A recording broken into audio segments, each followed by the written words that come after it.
Hello, everyone, and welcome back. Today we are looking at the California class Starship. Um, so here we are on Memory Alpha, looking at the California class, going through the steps like we normally do. Normally we would hit Daystrom website, but they did not have the California class, so here we are at Memory Alpha. So, the California class, nicknamed the Cali class, was a type of Federation starship in service during the 24th century. They were support ships designed for second contact missions, and it lists all the different areas where it's getting all that information from. So, history wise, by the 2380s, the California class had been in service for a long time. As such, some starships of the class were beginning to fall apart. However, new ships of the class continued to be commissioned. Starfleet Command was reluctant to change the senior staff of California class starships. At least one California class ship, the USS Rubidoux, carried children aboard. At least three of these ships of the class were lost in 2380. The USS Merced was critically damaged from exposure to terraforming emulation that leaked from an ancient generation ship. The USS Rubidoux was subsumed by a space dwelling life form. The USS Slovang was destroyed with all hands by an enhanced Pekled vessel. The Merced was eventually repaired and returned to service by the end of 2381, though. In 2381, Vice Admiral Las Bunamingo, I'm sure I messed that one up. I know I've heard it. I've watched the show a couple times. He had advocated decommissioning the California class and replacing them with the new Texas class automated starships. Protesting that the Texas class had not been tested, Captain Carol Freeman and the USS Cerritos convinced Starfleet Command to hold a second contact race between her ship and the USS El Bueno. Although the El Bueno won the race, it was later discovered that the artificial intelligence not only blatantly disregarded the Prime Directive by planting its deliveries without regard of the possible ecological consequences that the organic competitors accounted for in their mission, but the AI's programming was fatally flawed due to possessing similar code that was used by Badgie, a hologram created by Ensign Sam Rutherford, who developed patriarchal impulses uh, that had repeatedly attempted to murder Rutherford. Unwilling to uh, count, countenance, I have a hard time trying to pronounce that. Um, I apologize. A problem that would set his pet project back decades. When Amengo switched the um, El Dido, El Duedo to independent control and ordered it to destroy the Cerritos. Instead, the AI went rogue, killing him and attacking Douglas Station alongside its sister ships. The Cerritos crew managed to bait them away and destroy two of them by detonating the warp core between them. But this desperation attack left the Cerritos dead in the water while the Abuelo survived. Meanwhile, Beckett Mariner had rallied all 32 other active ships of the California class to aid the Cerritos, and together they destroyed the Abuelo. Thus, uh, with the discrediting and death of both Admiral Buenamango himself and his project, the California class resecured its place in Starfleet. The California class was due uh, or was also utilized for the Terran Empire Starfleet in the Mirror universe and possessed additional weaponry compared to the prime timeline.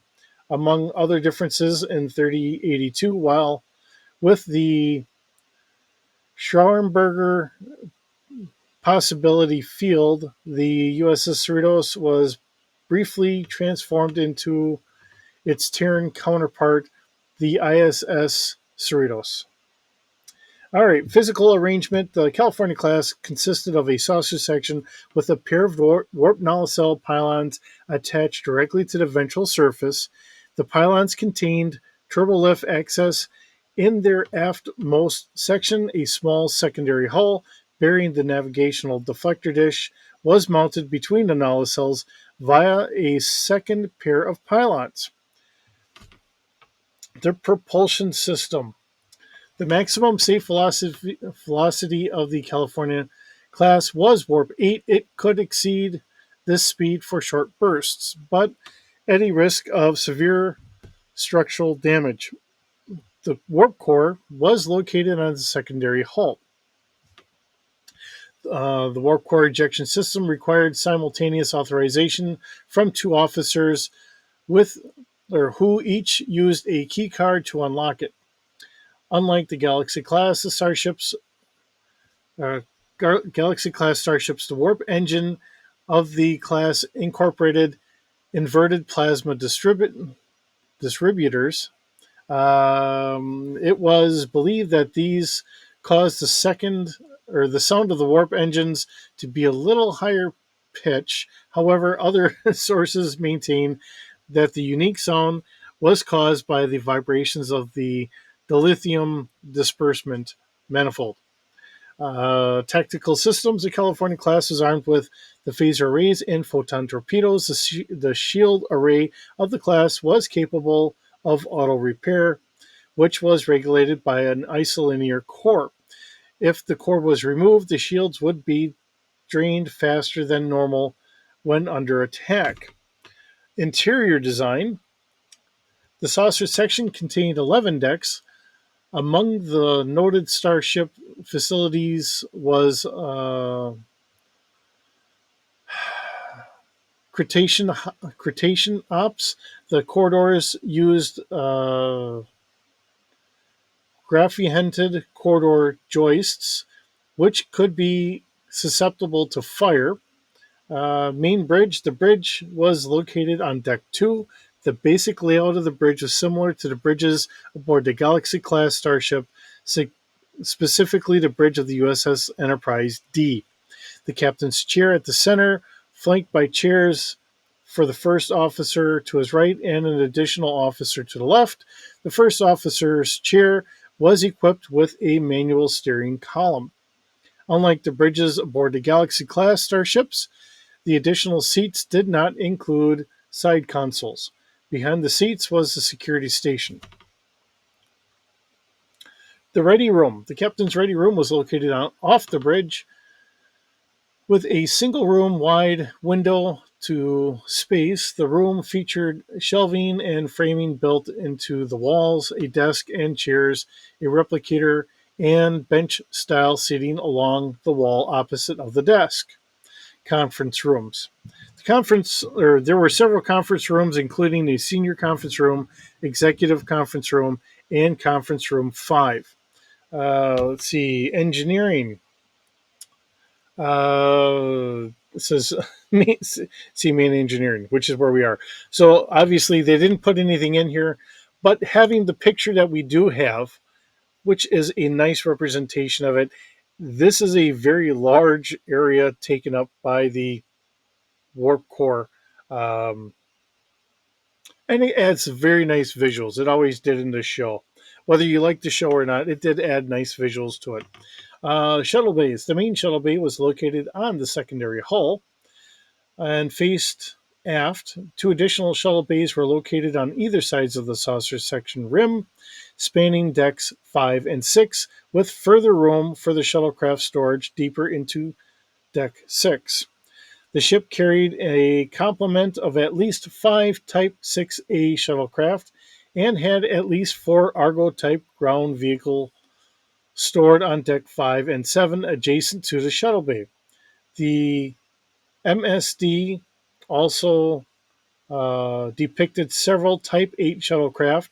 The ship also carried a captain's yacht and in a separate bay. A repair bay. The class This class contained a number of repair bays. Repair Bay 5 was located on Deck 11, close to the upper hull. Storage Bay. This class had at least 7 storage bays. We had a hydroponics bay. This class was equipped with a hydroponics bay that was said by Devana Tandy to be great for biomedical research or just for flower fans. Below the hydroponics bay was, in essence, a swamp that on the Cerritos contained dangerously high levels of nitrous oxide due to a Tamarian uh, differin root being cultivated on that vessel, which one of the Doppler emissary duplicates fell victim to. Let's see. We also have the transporter room. This class is known to have at least 8 transporter rooms. Seems like a little overkill here.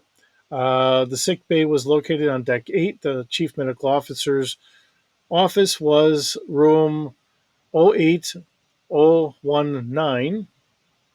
The brig contained 3 prisoner cells secured by force fields that could withstand a blast from a Type 2 phaser set to kill. The bridge was also equipped with a replicator. The brig, sorry. Recreational facilities. So the upper decks of the saucer section had a bar where the crew could socialize. The mess hall was equipped with several large replicators that were crew typically, or where the crew typically had their meals, breakfast in particular. But the bar also had 2 replicators embedded within the 2 pillars of either side of the bar that could provide food. Deck 9 had squash courts near the crew quarters. The ship included at least 3 holodecks available for crew use. The ship did have a gym with treadmills, weight training equipment, um,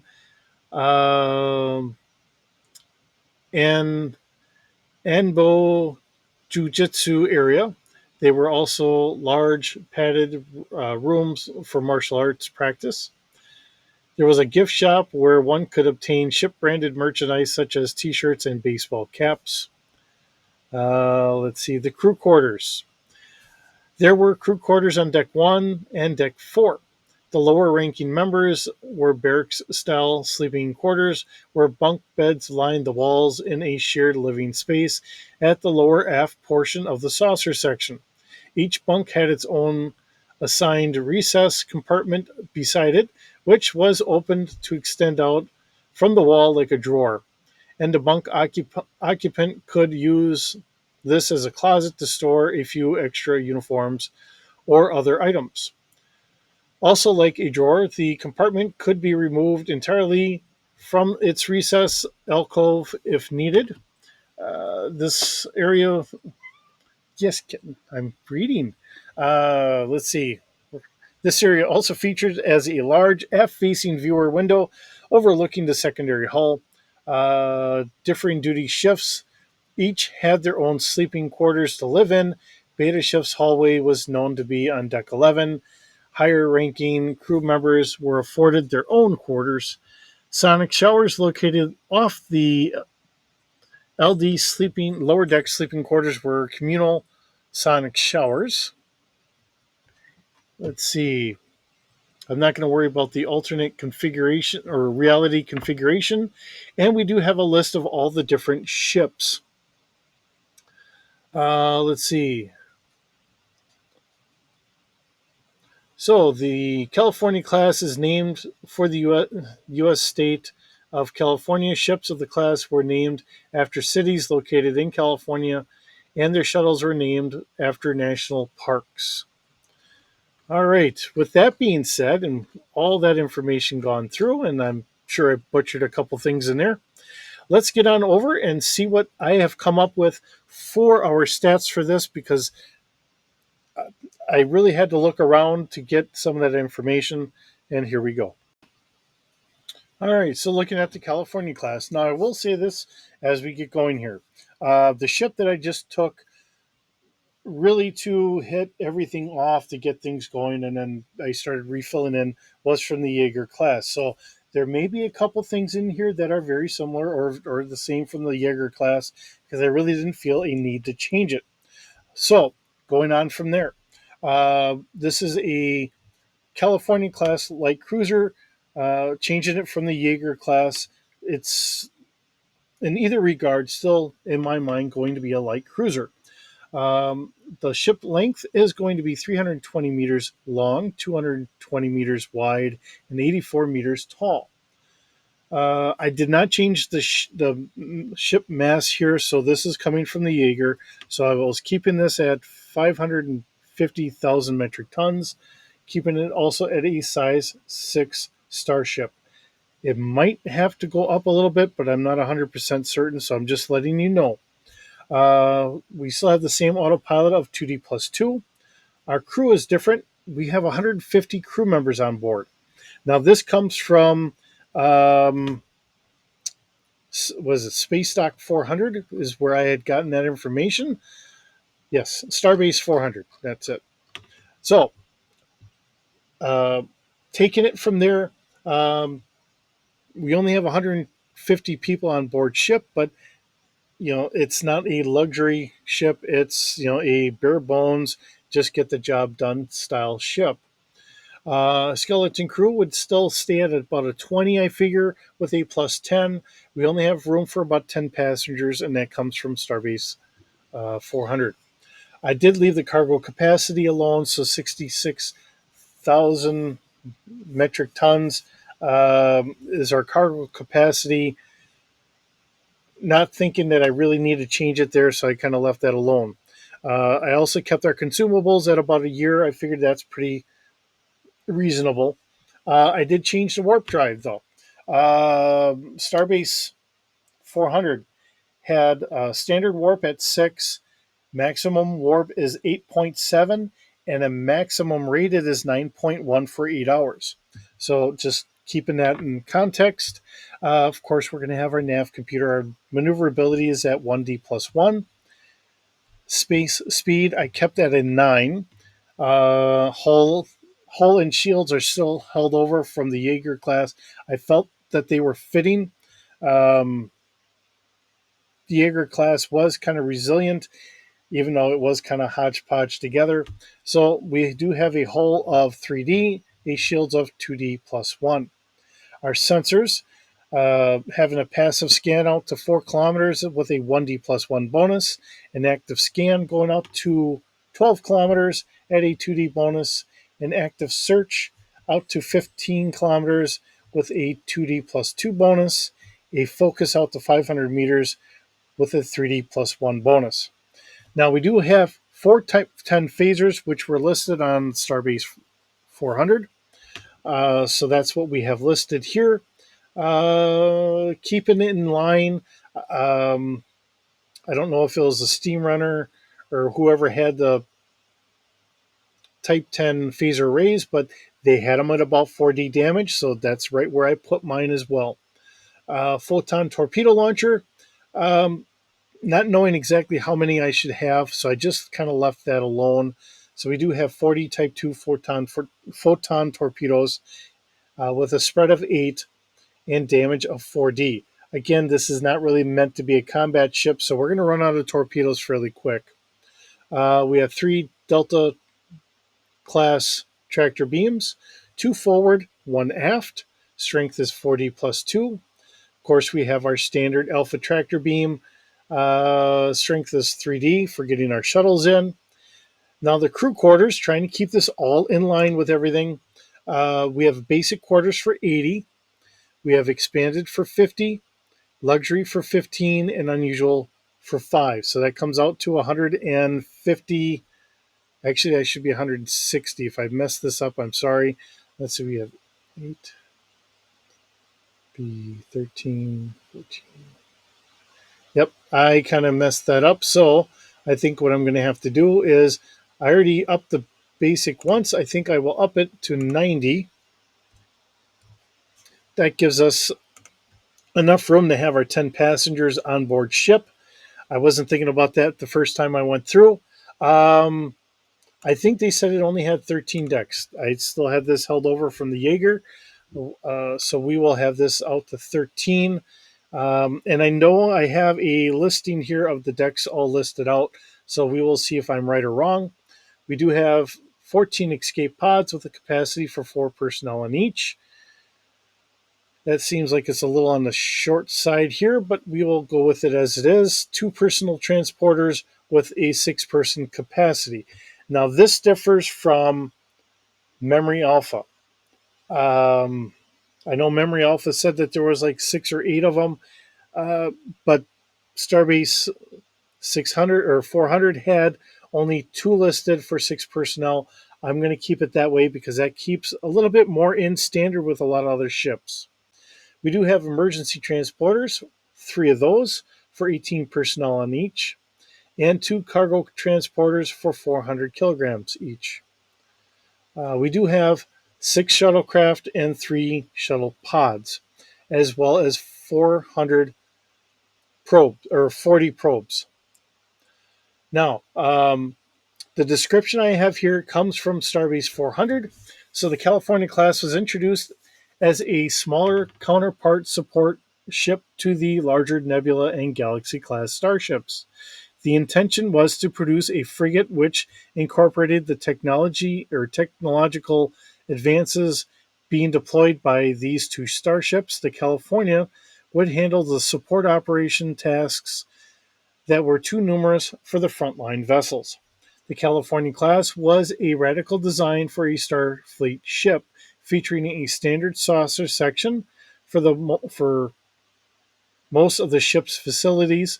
The nacelles would be attached underneath on struts, while the small engineering hull would be attached between the nacelles and would not only house main engineering but also the main deflector dish and other related facilities.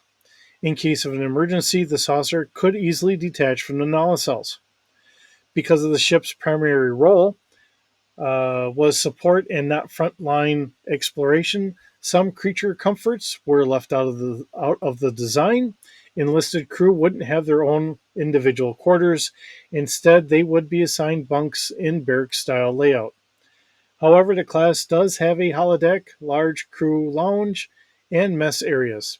Other features include a large shuttle bay and extra cargo facilities. The ship includes strong shields, however, its phasers and torpedo complement are lacking.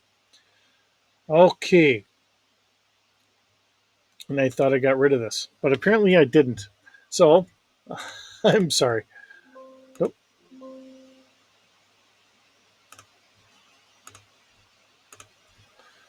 Okay, so we do have deck 1, which has got crew quarters. Deck 2 is a bridge, captain's ready room, and conference room.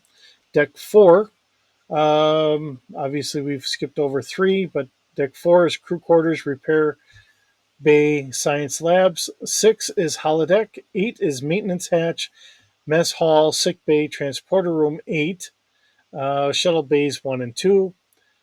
Deck 9, crew quarters, processing hub, pattern buffer, maintenance access, squash court, auxiliary corridors, cetacean ops. Deck 11, lower deck sleeping quarters, repair bay 5. Deck 12, lower deck sleeping quarters. Deck 13, impulse engines.